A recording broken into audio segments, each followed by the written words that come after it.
बिस्मिल्लाहिर्रहमानिर्रहीम। अस्सलाम वालेकुम डियर स्टूडेंट्स। जैसा कि आपके में है कि सिस्टम यूनिट का चैप्टर जो हमने कंटिन्यू करना है आज।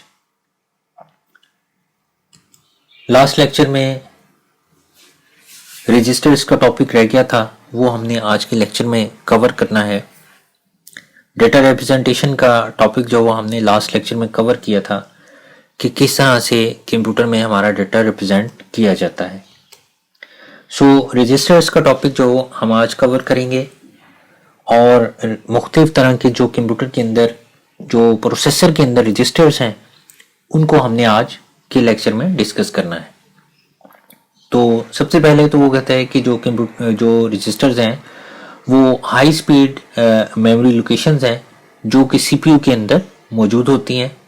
इसी तरह से सीपीयू के अंदर वो कहता है कि नंबर ऑफ रजिस्टर्स होते हैं जो कि हमारी इंफॉर्मेशन को प्रोसेस करने के लिए इस्तेमाल में लाए जाते हैं। ये टेम्परेरी स्टोरेज एरिया है जहां पर आर्जी तौर पर हमारा डेटा रखा जाता है और फिर उसको प्रोसेस किया जाता है। जब हम बात करते हैं कि सीपीयू मेमोरी से इंस्ट्रक्शंस लेता है, जो हमने इंफॉर्मेशन प्रोसेसिंग साइकिल में पढ़ा था कि सीपीयू फेच करता है इंस्ट्रक्शन, वो मेमोरी से फेच करके बेसिकली इन रजिस्टर्स के अंदर ला के रखता है, इन रजिस्टर्स के अंदर स्टोर करता है और यहाँ पर फिर उसको डीकोड करता है और डीकोड करने के बाद फिर वो उसको एग्जीक्यूट करता है और एग्जीक्यूट करने के बाद जो उसके रिजल्ट्स जनरेट होते हैं वो फिर दोबारा मेमोरी के अंदर जाते हैं। ये जो रजिस्टर्स हैं यहाँ पर वो 1 बाय 1 मेमोरी से इंस्ट्रक्शंस ला के स्टोर करता है और इनको प्रोसेस करता है और फिर फर्दर जो है मेमोरी के अंदर उसका रिजल्ट भेज देता है। वो कहते हैं कि जो हमारे टेम्परेरी रिजल्ट्स हैं जो कि प्रोसेसिंग के बाद जो वो जनरेट होते हैं वो भी आर्जी तौर पर इन्हीं रजिस्टर्स के अंदर स्टोर किए जाते हैं और स्टोर करने के बाद फिर मेमोरी के अंदर भेजे जाते हैं। फिर उसके बाद नई इंस्ट्रक्शन जो वो फेच की जाती है मेमोरी से और जो पुराना डेटा होता है रजिस्टर्स के अंदर वो रेज कर दिया जाता है और नया डेटा जो है फिर इनके अंदर प्रोसेस किया जाता है और ये सर्कल जो वो इसी तरह से चलता रहता है। कहते हैं कि जो हर रजिस्टर है उसकी एक प्री डिफाइन वर्किंग है, उसका एक प्री डिफाइन फंक्शन है, जिस मकसद के लिए वो रजिस्टर बनाया गया है वो उसी से रिलेटेड वर्किंग जो वो परफॉर्म करता है, उसके अंदर उसी से रिलेटेड वर्किंग जो वो स्टोर होती है। रजिस्टर का साइज जो वो डिटरमिन करता है कि कितनी इंफॉर्मेशन इसके अंदर स्टोर हो सकती है।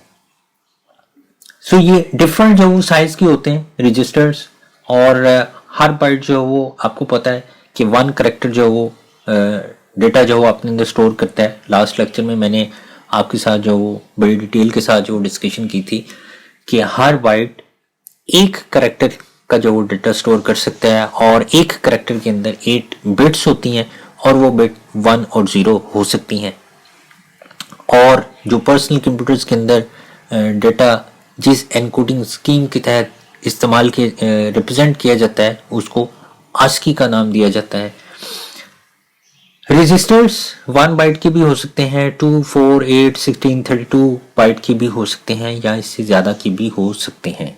अब वो कहता है कि जो रजिस्टर्स का साइज जितना ज्यादा होगा उतना ज्यादा डेटा प्रोसेसर मेमोरी से फेच कर सकेगा और उसको प्रोसेस कर सकेगा। अब एग्जांपल ऐसे ही है लाइक जिस तरह से अगर आपने कोई पैसेंजर जो वो पिक करने हैं और अगर आपके पास मोटर बाइक है तो 2 पैसेंजर जो वो आप पिक कर सकते हैं। अगर आपके पास गाड़ी है यानी स्पेस ज्यादा है तो आप एक वक्त में ज्यादा पैसेंजर जो पिक कर सकते हैं। तो वो कहता है कि वैसे ही अगर रजिस्टर का साइज ज्यादा होगा तो मेमोरी से ज्यादा डेटा प्रोसेस होने के लिए आएगा और अगर रजिस्टर का साइज कम है तो फिर थोड़ा थोड़ा डेटा लाया जाएगा और उस पर टाइम जो वो ज्यादा लग जाएगा। इसी वो कहता है कि जो सीपीयू है उसकी परफॉर्मेंस जो वो इंक्रीज हो जाती है अगर सीपीयू के रजिस्टर्स का साइज ज्यादा हो। अब हमारे पास आ जाते हैं कुछ स्पेशल पर्पस रजिस्टर्स हैं। इसमें वो कहता है कि मेमोरी एड्रेस रजिस्टर है जी, MER। मेमोरी एड्रेस रजिस्टर क्या होता है या ये किस मकसद के लिए इस्तेमाल किया जाता है? बेसिकली ये स्पेशल पर्पस रजिस्टर्स हैं स्पेशल पर्पस रजिस्टर से मुराद ये कि जो ख़ास मकासद के लिए इस्तेमाल किए जाते हैं और जिन मकासद के लिए इनको रखा गया है सिर्फ ये उसी मकसद के लिए इस्तेमाल होते हैं। अब मेमोरी एड्रेस रजिस्टर किस लिए इस्तेमाल होता है? Use to store the memory address being used by the CPU, कि सीपीयू जिस मेमोरी एड्रेस को स्टोर कर रहा होता है, जिस मेमोरी एड्रेस को इस्तेमाल कर रहा होता है, उसको उस मेमोरी एड्रेस का, उस मेमोरी का एड्रेस स्टोर करने के लिए मेमोरी एड्रेस रजिस्टर एक स्पेशल पर्पस रजिस्टर है। यही जिस मकसद के लिए इसको डिफाइन किया गया है, जिस मकसद के लिए इसको बनाया गया है, ये उसी मकसद के लिए इस्तेमाल होता है क्योंकि ये स्पेशल पर्पस है।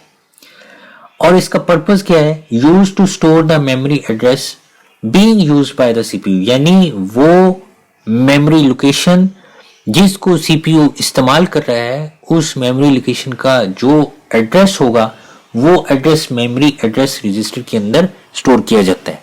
एक्चुअली जो कंप्यूटर की मेमोरी है, ये आप आगे नेक्स्ट लेक्चर में पढ़ेंगे कि जो कंप्यूटर की मेमोरी है, उस मेमोरी के अंदर बेसिकली जो कंप्यूटर की मेमोरी है ना, वो आप यूं ही समझ लें कि जब डेटा हमारा बाइट्स के अंदर स्टोर होता है तो इसका मतलब है कि जो कंप्यूटर की मेमोरी है उसके अंदर भी कलेक्शन ऑफ बाइट्स ही होंगे।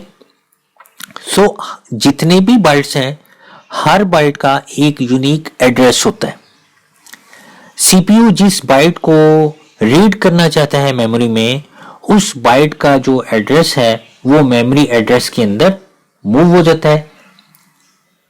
फिर उसके बाद मेमोरी बफर रजिस्टर आ जाता है जी। मेमोरी बफर रजिस्टर क्या होता है कि इसके अंदर जो उस बाइट पर एड्रेस, उस बाइट पर जो आपका डेटा स्टोर होता है, वो डेटा मेमोरी बफर रजिस्टर पे लाया जाता है।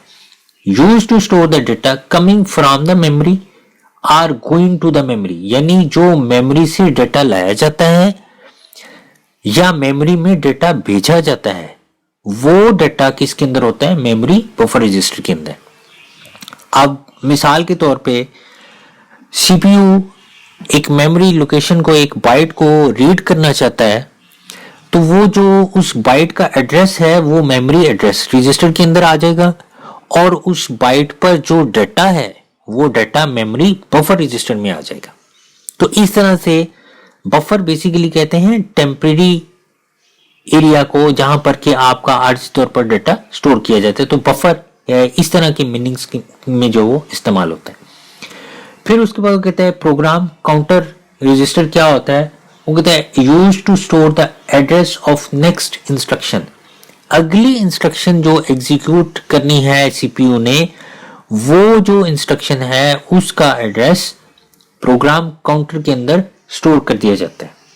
Use to store the address of next instruction to be fetched for execution, यानी अगली इंस्ट्रक्शन जो अभी उसने फेच करनी है एग्जीक्यूशन के लिए, वो उस इंस्ट्रक्शन का एड्रेस प्रोग्राम काउंटर के अंदर स्टोर कर दिया जाता है। और इंस्ट्रक्शन रजिस्टर आ जाता है। इंस्ट्रक्शन रजिस्टर वो कहता है use to store the fetched instruction, यानी जो इंस्ट्रक्शन उसने फेच कर ली है, जो इंस्ट्रक्शन मेमोरी से ले ली है, इंस्ट्रक्शन रजिस्टर के अंदर स्टोर किया जाता है। या वो कहता है कि इंस्ट्रक्शन इज आल्सो डिकोडेड, कि वो जो इंस्ट्रक्शन होती है उसको इसके अंदर डिकोड भी किया जाता है। वो कहता है कि दो मकासद हैं इसके। एक तो ये कि जो इंस्ट्रक्शन फेच की मेमोरी से वो कहां पर आ गई? इंस्ट्रक्शन रजिस्टर में, और उसको डिकोड भी इसी रजिस्टर के अंदर कर दिया गया। अब थोड़ा सा मैं आपको दोबारा से जो ये शुरू से समझाने की कोशिश करता हूं कि मेमोरी में फर्ज करें कि एक इंस्ट्रक्शन है, सीपीयू ने वो इंस्ट्रक्शन फेच की, तो वो सबसे पहले फेच होके कहां पर आई है? इंस्ट्रक्शन रजिस्टर के अंदर। या आप यूं समझ लें कि उस इंस्ट्रक्शन का जो एड्रेस है वो मेमोरी एड्रेस रजिस्टर के अंदर, और वो जो इंस्ट्रक्शन है वो इंस्ट्रक्शन रजिस्टर के अंदर आ गई। उस इंस्ट्रक्शन का जो डेटा था वो डेटा जो मेमोरी बफर रजिस्टर के अंदर आ गया, और जो अगली इंस्ट्रक्शन जो उसने भी फेच करनी है वो प्रोग्राम काउंटर रजिस्टर के अंदर मूव हो गई। तो इस तरह से ये सर्कल जो वो ये चलता रहता है, और इंस्ट्रक्शन जो फेच की जाती है उसको जो उसका जो एड्रेस होता है, जो उस इंस्ट्रक्शन का वो मेमोरी एड्रेस रजिस्टर के अंदर आ जाता है, वो इंस्ट्रक्शन इटसेल्फ जो है वो इंस्ट्रक्शन रजिस्टर के अंदर आ जाती है और इसी के अंदर डिकोड की जाती है। जबकि डिकोड करने के दौरान जो अगली इंस्ट्रक्शन का एड्रेस होता है वो प्रोग्राम काउंटर के अंदर रखा जाता है। तो प्रोग्राम काउंटर से जो वो फिर फर्दर जो वो जब इंस्ट्रक्शन जो वो फेच की जाती है तो वो जो उसका एड्रेस है वो मेमोरी एड्रेस रजिस्टर के अंदर आ जाता है और अगला जो इंस्ट्रक्शन होती है वो इंस्ट्रक्शन रजिस्टर के अंदर और फिर उससे अगली जो है वो प्रोग्राम काउंटर के अंदर मूव कर दी जाती है। तो अगली जो इंस्ट्रक्शन है वो रेडी रखी जाती है प्रोग्राम काउंटर रजिस्टर के अंदर ताकि सीपीयू को वेट ना करना पड़े कि मैंने अगली कौन सी इंस्ट्रक्शन जो वो एग्जीक्यूट करनी है। तो यही से जो वो फिर वो मेमोरी एड्रेस रजिस्टर के अंदर यानी आप वो जो सीपीयू है, सीपीयू जिस मेमोरी एड्रेस को जो वो रीड कर रहा होता है वो मेमोरी एड्रेस रजिस्टर के अंदर आ जाता है और वो इंस्ट्रक्शन जो वो आईआर के अंदर और उसका जो डाटा है वो मेमोरी बफर रजिस्टर के अंदर मूव कर दिया जाता है। तो इस तरह से जो सीपीयू है वो सारी जो इंस्ट्रक्शंस हैं उनको फेच करता है अपने रजिस्टर्स के अंदर जो वो उनको स्पेसिफिक पर्पस के लिए रखता है और रखने के बाद जो वो फिर अपनी प्रोसेसिंग को कंटिन्यू करता है। उसके बाद जो नेक्स्ट हमारे पास रजिस्टर है वो है एक्यूमुलेटर रजिस्टर। एक्यूमुलेटर रजिस्टर जो है ये मैथमेटिकल या लॉजिकल ऑपरेशंस के लिए इस्तेमाल किया जाता है और एक्यूमुलेटर रजिस्टर जो वो अरिथमेटिक एंड लॉजिक यूनिट का पार्ट है, एएलयू का पार्ट है। ये एक जनरल पर्पस रजिस्टर है, ये स्पेशल पर्पस रजिस्टर नहीं है। ये चीजें आपने ध्यान से जो याद रखनी है कि जो मेमोरी टेस्ट रजिस्टर था, प्रोग्राम काउंटर रजिस्टर था, मेमोरी बफर रजिस्टर था और इंस्ट्रक्शन रजिस्टर था वो स्पेशल पर्पस रजिस्टर थे, जबकि एक्यूमुलेटर रजिस्टर जो है ये जनरल पर्पस रजिस्टर है। ये अक्सर इस तरह के जो पॉइंट्स होते हैं वो एमसीक्यूज में पूछे जाते हैं और इसका साइज कितना है, ये 1 to 4 बाइट तक इसका साइज होता है। 4 इसकी टाइप्स हैं एक्यूमुलेटर रजिस्टर, एक तो AX है, दूसरा BX है, तीसरा CX है और चौथा DX है। अब ये जो रजिस्टर्स थे ये 2 बाइट्स के थे, यानी इनके अंदर 16 बिट्स थी। एक बाइट के अंदर 8 बिट्स और 2 बाइट्स के अंदर 16 बिट्स। फिर इनको एक्सटेंड किया गया, EAX, E stand for extended, extended AX, extended BX, extended CX, extended DX। तो ये रजिस्टर्स जो वो आजकल के जो कंप्यूटर्स हैं उनके अंदर 4 बाइट्स के रजिस्टर्स हैं। ये जरा थोड़े जो ओल्डर कंप्यूटर्स थे उनमें जो वो इस्तेमाल होते थे और आजकल के जो पर्सनल कंप्यूटर्स हैं इनमें 4 बाइट्स का ये रजिस्टर है। A stand for accumulator, B stand for base register, C stand for counter और D stand for data register जो वो कहलाते हैं। और ये चारों एक्यूमुलेटर जो वो रजिस्टर हैं ये जनरल पर्पस जो वो रजिस्टर्स कहलाते हैं। उसके बाद आ जाते हैं जी हमारे पास एड्रेस और सेगमेंट रजिस्टर।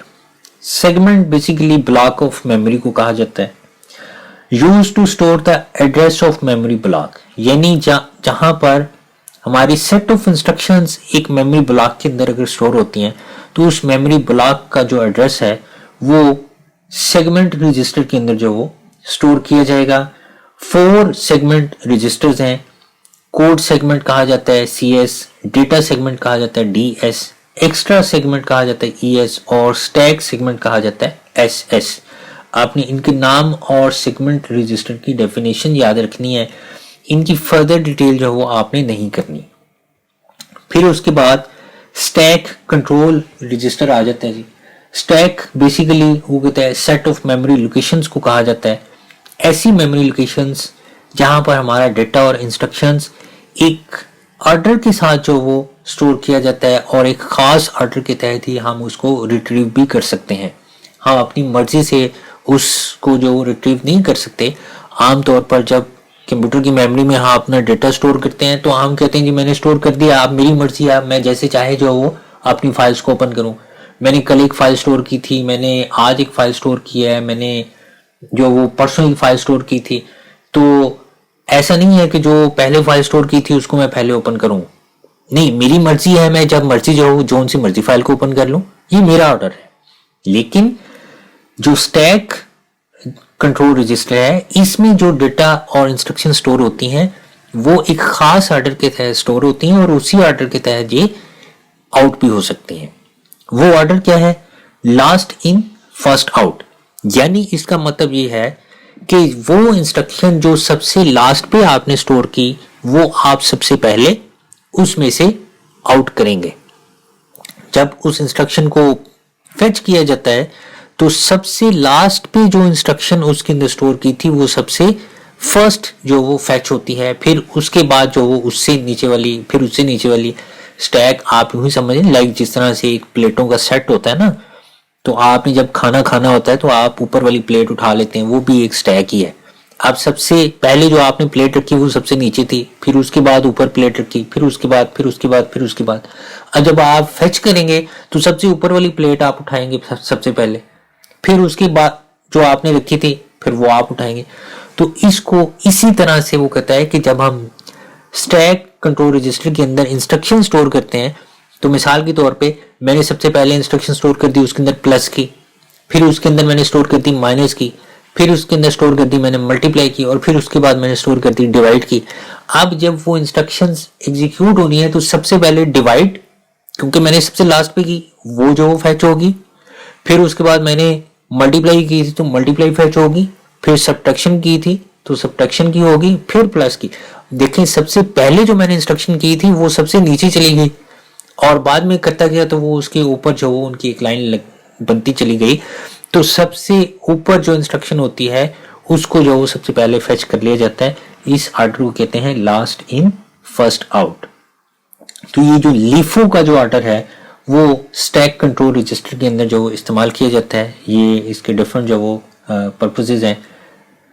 आप अगर हायर स्टडी में जाएंगे कंप्यूटर में तो फिर आप उसमें जो जाके इसको जो वो स्टडी करेंगे। उसके बाद हमारे पास जो आ जाता है वो फ्लैग रजिस्टर आ जाता है जी। तो जो फ्लैग रजिस्टर है वो बेसिकली एक पर्टिकुलर कंडीशन को जो रिप्रेजेंट करता है। फ्लैग रजिस्टर के अंदर हर बिट एक पर्टिकुलर कंडीशन को रिप्रेजेंट करती है। आप जितने भी आपने रजिस्टर्स पढ़े वो 4 बाइट के थे या वो 32 बाइट के थे या जितने भी बाइट के थे उनके अंदर हमारा डेटा ही स्टोर होता है। लेकिन फ्लैग रजिस्टर वो वाहिद रजिस्टर है जिसके अंदर हर एक बिट एक डिफरेंट कंडीशन को रिप्रेजेंट करती है। और ये 1 बाइट का भी हो सकता है या 2 बाइट का भी हो सकता है। जो कॉमन फ्लैग रजिस्टर्स हैं उनमें जीरो फ्लैग है, कैरी फ्लैग है, पैरिटी फ्लैग है, साइन फ्लैग है, ओवरफ्लो फ्लैग है, एक्सिलरी फ्लैग है। और भी यहाँ पर जो मैंने कॉमन जो थे वो मैंने यहाँ पर लिखे हैं। उसके अलावा मैंने ये एक डायग्राम लगाई है जिसमें वो आपको ये बता रहा है कि ये कुछ रेड कलर के साथ जो वो फ्लैग्स के नाम जो लिखे गए हैं और इनका वो कहते हैं कि ये स्टेटस फ्लैग है। स्टेटस फ्लैग से मुराद ये कि ये किसी पर्टिकुलर कंडीशन को जो वो शो करते हैं, किसी स्टेटस को जो वो शो करते हैं कि ये स्टेटस ऑन है या ये ऑफ है। और इसी तरह से जो 3 है ये कंट्रोल फ्लैग्स हैं जो कि किसी चीज को कंट्रोल करने के लिए जो इनको इस्तेमाल किया जाता है। कंप्यूटर के अंदर कोई फंक्शनैलिटी है उस फंक्शन को कंट्रोल करने के लिए इनको इस्तेमाल किया जाता है। तो इनकी जरा थोड़ी सी जो वो हमने डिटेल पढ़नी है। ये हमारी आज के लेक्चर की जो लास्ट स्लाइड है। तो जो फ्लैग रजिस्टर है इसमें मैंने ये देखें, ये मैंने एक बाइट मैंने आपको बताया कि ये जो फ्लैग रजिस्टर है ये 1 बाइट का भी हो सकता है, ये 2 बाइट का भी हो सकता है।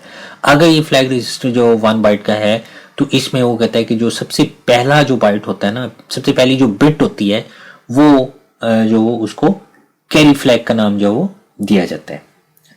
ठीक है, ये CY बेसिकली कैरी फ्लैग को रिप्रेजेंट करती है। फिर ये जो तीसरी बिट है ये पैरिटी फ्लैग को जो वो रिप्रेजेंट करती है। फिर ये जो 5वीं बिट है ये एक्सिलरी फ्लैग को जो रिप्रेजेंट करती है। और फिर ये जो वो 7वीं जो बिट है वो जीरो फ्लैग को शो करती है। और ये जो 8th बिट है ये साइन फ्लैग को शो करती है। बेसिकली ये मैंने काउंटिंग की है 1 to 8।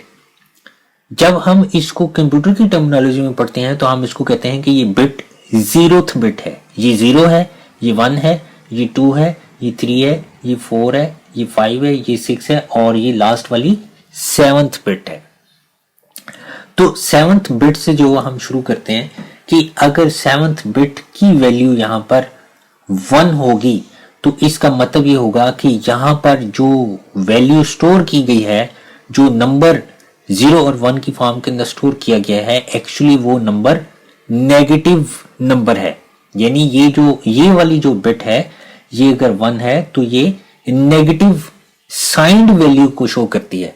अब आपको पता है कि जब हमने ये कह दिया कि कंप्यूटर में जितना भी डेटा है वो सारा 0 और 1 की फॉर्म के अंदर स्टोर होता है, तो जो हमारे पास वैल्यूज हैं, जो नेगेटिव वैल्यूज हैं, तो इसका मतलब है कि जो नेगेटिव वैल्यूज हैं वो नेगेटिव का जो साइन है, उस साइन को स्टोर करने के लिए भी तो कोई ना कोई बिट ही होगी ना। तो बेसिकली ये जो फ्लैग बिट है, ये जो फ्लैग रजिस्टर है जिसके अंदर ये जो 7th बिट है, ये नेगेटिव वैल्यू के साइन को रिप्रेजेंट करती है कि अगर यहां पर वैल्यू 1 होगी तो वो नेगेटिव वैल्यू होगी, अगर यहां पर 0 होगा तो वो पॉजिटिव वैल्यू होगी।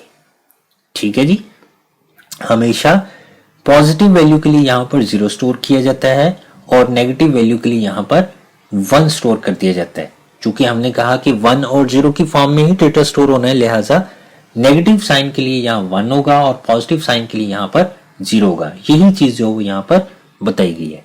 उसके बाद जी जो वो ये बेसिकली 0 फ्लैग है। वो कहते हैं कि लास्ट रिजल्ट जो प्रोड्यूस किया गया था वो 0 था।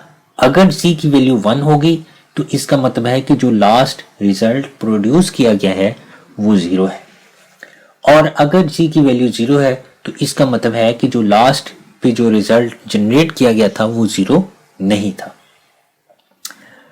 फिर उसके बाद कैरी फ्लैग का आ जाता है। कैरी फ्लैग क्या होता है जी? कैरी फ्लैग वो कहता है कि ये जो अगर तो कैरी फ्लैग की वैल्यू 1 है तो इसका मतलब है कि कैरी जो जनरेट किया गया है।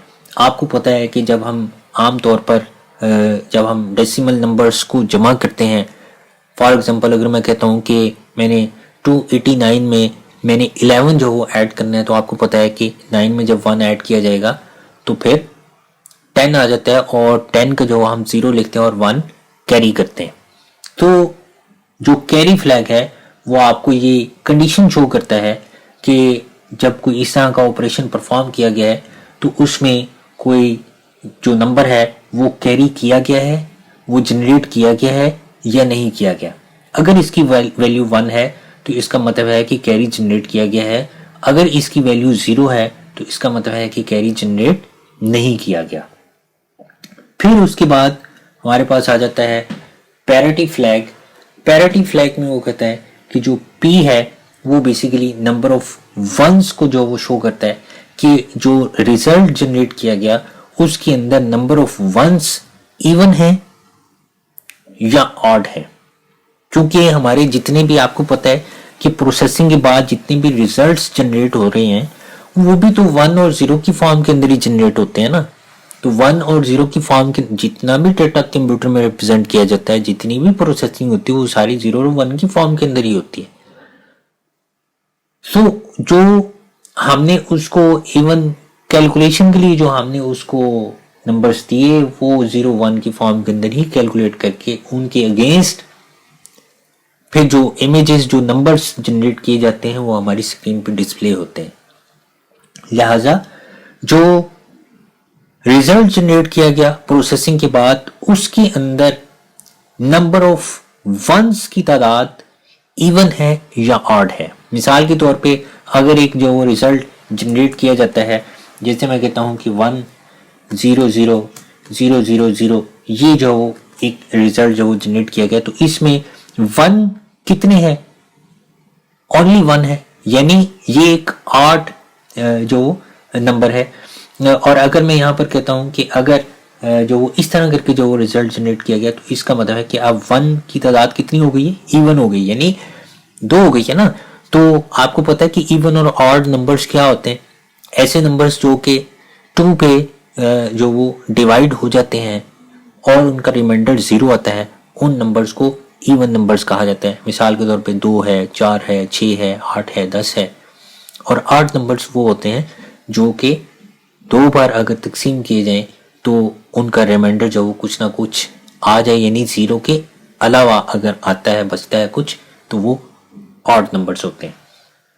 तो जो P है, ये जो पैरिटी फ्लैग है, ये हमारे रिजल्ट के अंदर ये शो करता है कि नंबर ऑफ वंस की तादाद, नंबर ऑफ वंस इवन है या ऑड है।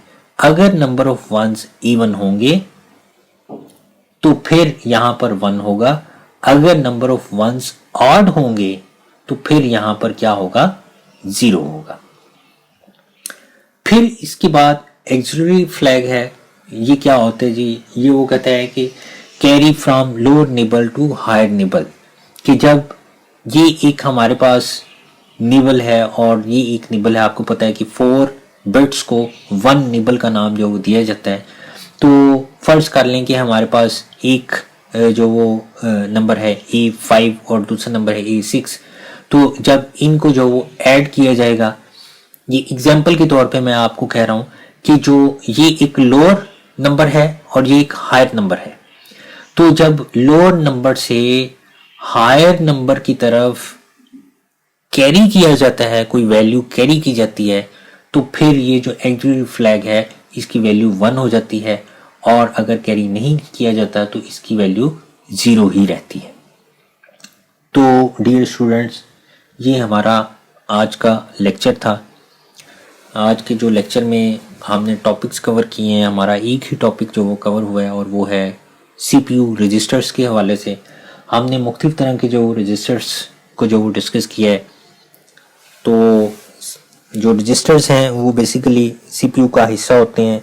कुछ हमने जो वो स्पेशल पर्पस रजिस्टर्स पढ़े और कुछ हमने जनरल पर्पस रजिस्टर्स पढ़े, और उसके बाद फिर हमने जो वो सेगमेंट रजिस्टर और जो फ्लैग रजिस्टर था उसको भी जो हमने डिस्कस किया। और फ्लैग रजिस्टर के अंदर जो हमारी डिफरेंट बिट्स थी, वो बिट्स किस जो पर्टिकुलर कंडीशन को शो करती हैं, वो भी हमने आज के लेक्चर में डिस्कस किया है। आई होप कि आपने आज का लेक्चर जो वो अंडरस्टैंड कर लिया होगा। अगर आपका कोई क्वेश्चन हुआ तो वो क्वेश्चन जो वो आप मेरे साथ जो वो ज़रूर शेयर कीजिएगा कमेंट्स में। मुझे आपकी कमेंट्स का जो वेट रहेगा। तो आज का लेक्चर जो वो अपने इख्तिताम को पहुंचता है। अपना ख्याल रखिएगा। अल्लाह हाफिज़।